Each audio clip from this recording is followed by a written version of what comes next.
How about this? 50 fouls in one basketball game. That's what happened when the Indiana Fever faced off against the Golden State Valkyries.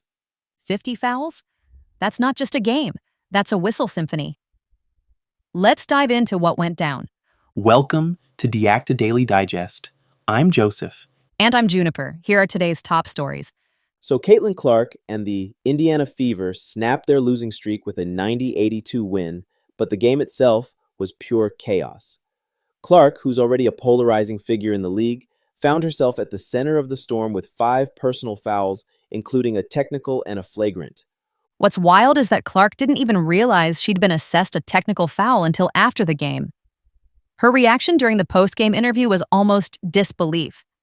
She even joked about the fines she'd be facing, saying something like, "Well, guess I've got $1,000 worth of fines coming my way."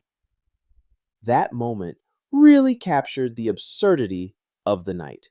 The officiating was so heavy-handed, 50 fouls between both teams. It's rare to see a game where the refs are as much a part of the story as the players.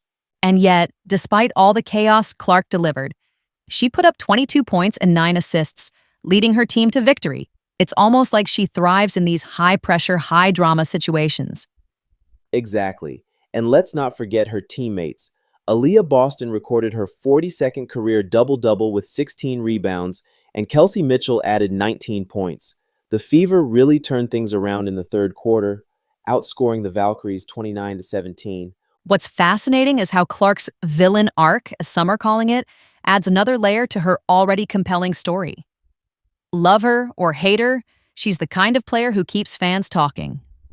And with another game against the Valkyries coming up, you have to wonder if this narrative will continue. It's the kind of drama that makes sports so captivating. Definitely. But let's shift gears now to something more sobering, the state of the U.S. economy. Gallup's latest economic confidence index has dropped to 45, marking its lowest point since 2022. Yeah, the numbers are grim. The ECI is a composite measure that reflects how Americans feel about current economic conditions and their expectations for the future. This month's score of 45 is a significant drop from 38 in April, and it's clear that economic sentiment is deteriorating. Inflation and rising gas prices seem to be the main drivers of this decline. The federal inflation report from earlier this month showed that consumer prices are rising at their fastest annual pace since May 2023. Energy costs, particularly gasoline prices, are a major factor. And it's not just current conditions that have people worried. The outlook for the future is equally grim. According to the survey, 76% of Americans believe economic conditions are getting worse. That's a huge number, and it reflects a deep sense of pessimism across the board. What's also striking is the partisan divide in economic confidence. Republicans still have a positive ECI at plus 22, but that's their lowest level during Trump's second term. Meanwhile, independents and Democrats are at 58 and 80, respectively. The gap between parties is significant, but it's worth noting that confidence has fallen across the political spectrum. Republicans are down 33 points since February, independents are down 29 points, and even Democrats have dropped by 13 points. It shows that economic anxiety is cutting across political lines, even if the degree varies. Another thing that stood out was the increase in mentions of inflation and the cost of living as the nation's most pressing problems. Those concerns have climbed significantly since late 2025, and they're now being cited by 15% of respondents. Gas prices are also creeping up as a top issue, especially among Republicans. It's a stark reminder of how interconnected these issues are. Rising gas prices don't just hit people at the pump. They ripple through the entire economy, affecting everything from food prices to transportation costs. And with summer just around the corner, the timing couldn't be worse. People are already stretched thin, and the prospect of higher expenses during the travel-heavy summer months is going to add to the strain. It's a tough situation, no doubt. But let's move on to our final story, which takes us to Lebanon. This one is heartbreaking. First responders risking their lives in the midst of ongoing conflict, even during what's supposed to be a ceasefire.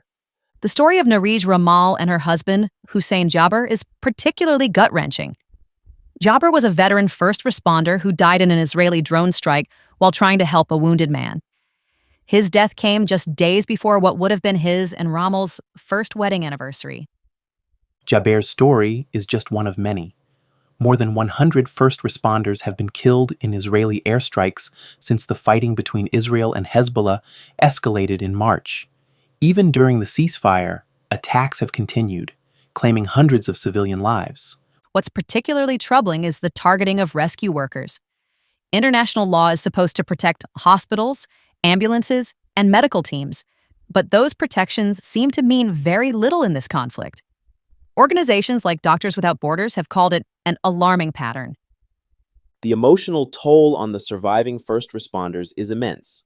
Abdallah Halal, a team leader with over 2 decades of experience, described his late colleague Ahmad Noura as more than just a co-worker.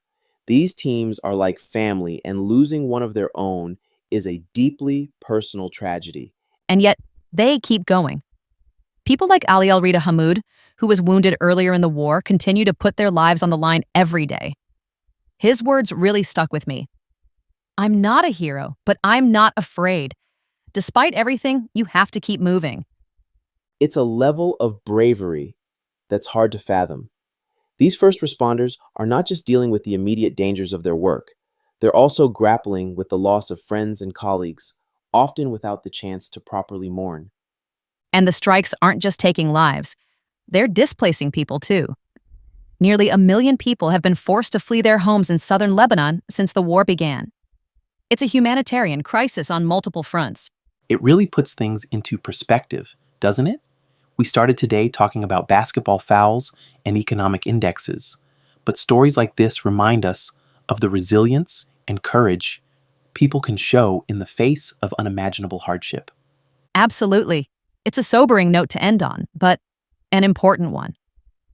Whether it's Caitlin Clark pushing through adversity on the court, Americans grappling with economic uncertainty, or Lebanese first responders risking everything to save lives, these stories all highlight different facets of the human experience. Thanks for the conversation. It's always good to dig into these stories and try to make sense of the world, even when it feels overwhelming. Agreed. Until next time.